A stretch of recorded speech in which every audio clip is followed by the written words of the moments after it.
Good morning, good afternoon, good evening, ladies and gentlemen. This is only 665, and I'm coming at you from both the Thunderdome network and my own channel. And I'm here today to discuss a topic that's been a little bit touchy in the Nerf community over the last year or so. And that's going to be the topic of blaster versus gun. First, I would like to give a little bit of a history sort of things. I know when I was younger, we called them Nerf guns. We had suction dart guns and stuff like that. It was all toy guns. That was the term that I was most familiar with. That was the term that I'd heard quite a bit.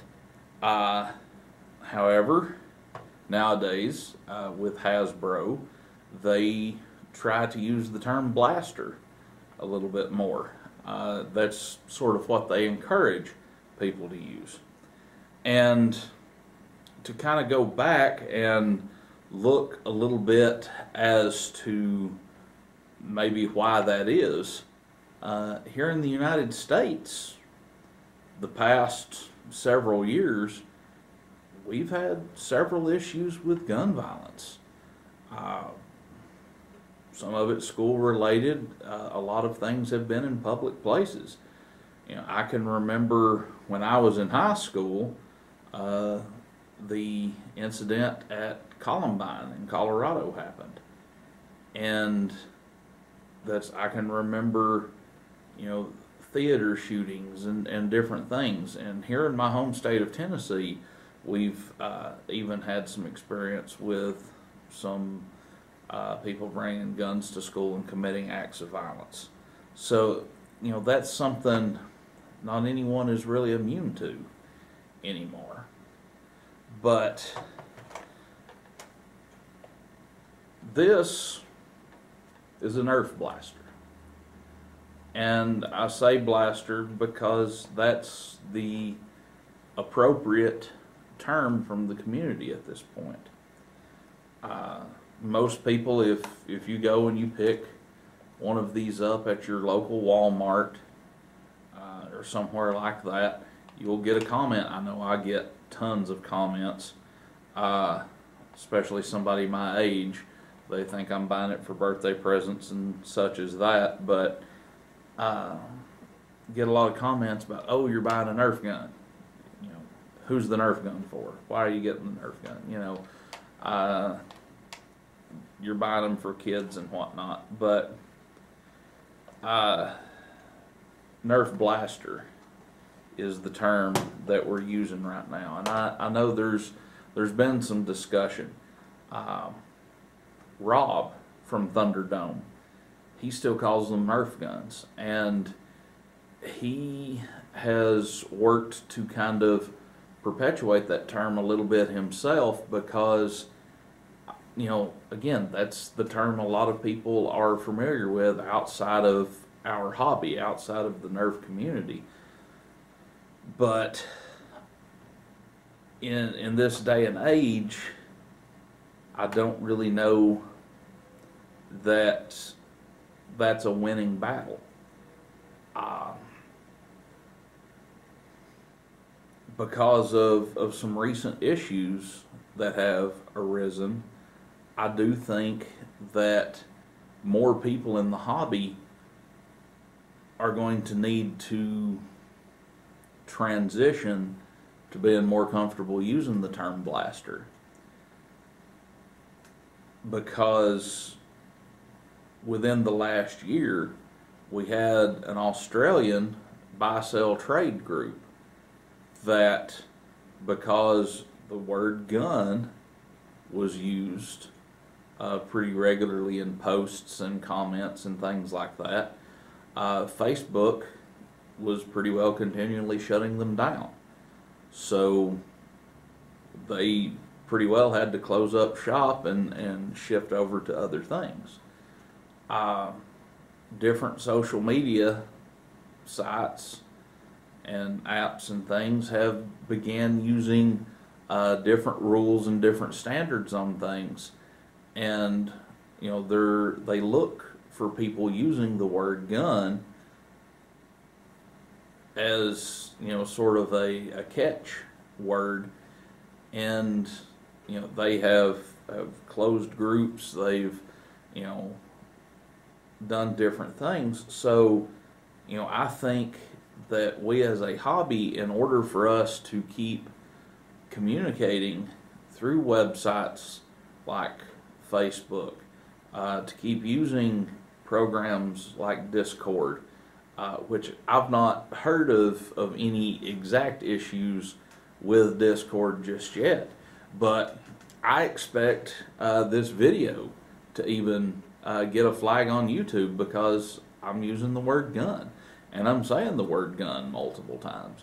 I don't know if I'll put that word exactly in the title. I'm going to have to kind of look at my options, but blaster versus gun is a debate that's sort of hot in the community right now, and it's nonsense that we have to train ourselves to use different terminology. But in order for us to keep using these awesome ways of communicating with each other, whether it's YouTube, Discord, Facebook, what have you, we're going to have to modify what we're doing just like we modify our blasters.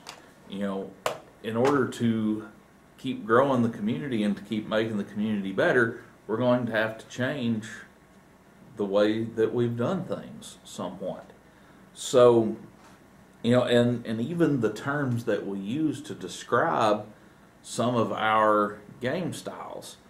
I know there are some popular videos on YouTube.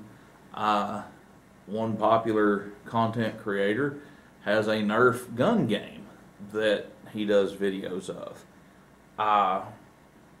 That's something that we as a community probably are going to have to look at and maybe change some of our terminology for.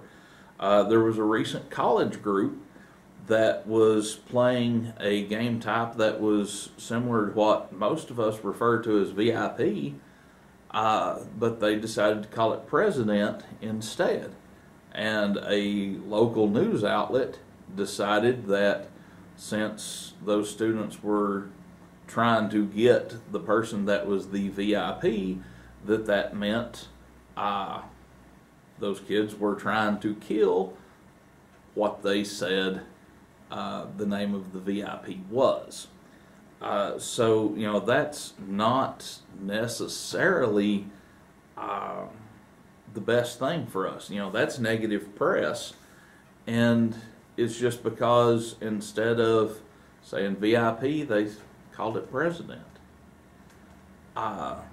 So we're going to have to look at those things that we're doing and think about those words that we have and make sure that they can't be twisted and used against us.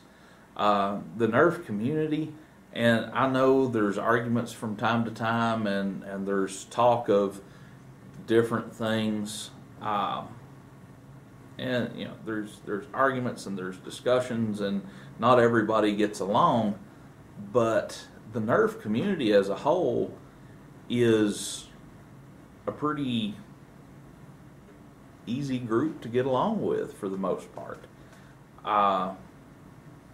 Most people like each other. Most people like to get along with each other. We like to have fun. We love playing with kids' toys and doing some ridiculous things with them. But, we're going to have to start thinking about these terms and these words and make sure that they can't be used against us, that they can't be turned against us to make us look bad. The terminology has been there for a long time, but we're going to have to think more closely about it as we go forward, because a little bit of bad press can stop our community dead in its tracks.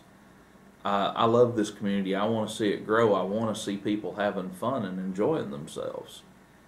And, you know, if that means that we're going to have to change a few words, if we're going to have to be a little more cautious about what we say and what we do, then so be it. But I think this community can do great things for people. This is a really fun community to be a part of. But we have to watch what we say. So, you know, looking at it, why is it important for the hobby to distinguish this stuff? It's so that we can keep doing what we've been doing and keep having fun and keep using public places. People like to use the argument that airsoft and paintball, still call it an airsoft gun or a paintball gun. Why can't we say Nerf gun or foam gun or whatever? And, you know, the thing is, those places, typically, you're not allowed to play airsoft or paintball in a public park. In a lot of places, you can play Nerf in a public park. You know, you can get your Nerf blasters and you go out with your buddies and you can shoot each other in a public park with Nerf. You know, as long as you're picking up after yourself, it's not a big issue. But airsoft and paintball, they can't. You know, a lot of those have to have private fields. So, you know, it's just like us, you know, being more aware of painting our blasters in bright colors and, you know, being safe that way.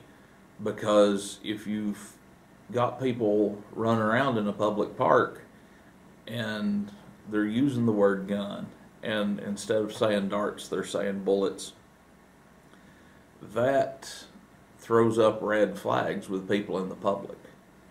And so we need to be a little more cautious about those things. You know, yeah, you know, you look at this, you know, you can tell it's a toy. A lot of orange, a lot of bright colors. But there are kits out there, and one reason I chose the Strife is it's a very popular platform. There's a lot of kits out there that can make this look very similar to a real steel firearm. And, you know, even if we keep it painted brightly, just the shape of it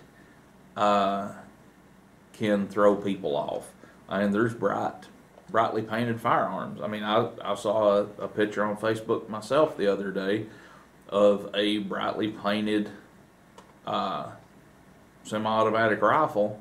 It was blue, light blue, pink, white, things like that, and was made to look like a unicorn. It would have been an awesome blaster kit of some type, but it was real steel. So we've got to be aware of these things, guys, and we've got to make ourselves, make our hobby safer. We've got to do it to future-proof what we're doing. You know, if we enjoy what we're doing, then we need to try to take those steps to keep it where we can still participate in it in the future. So, you know, I hope that y'all have gotten something out of this discussion. If you have any questions, comments, concerns, drop them down below.